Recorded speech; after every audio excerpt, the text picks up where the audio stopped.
Why watch television when you can watch the rainstorm? And light an incense while you're doing it as well. Lie down on your back, relax. Take slow, deep breaths. Open your window. Let the wind from the storm come in. Become one with nature. Become satisfied with yourself and who you are. And then you just feel that happiness and peace come over you.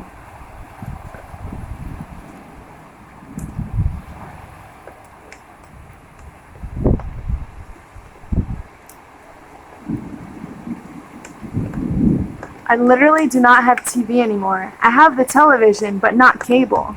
I don't watch TV. Days like this, when it rains,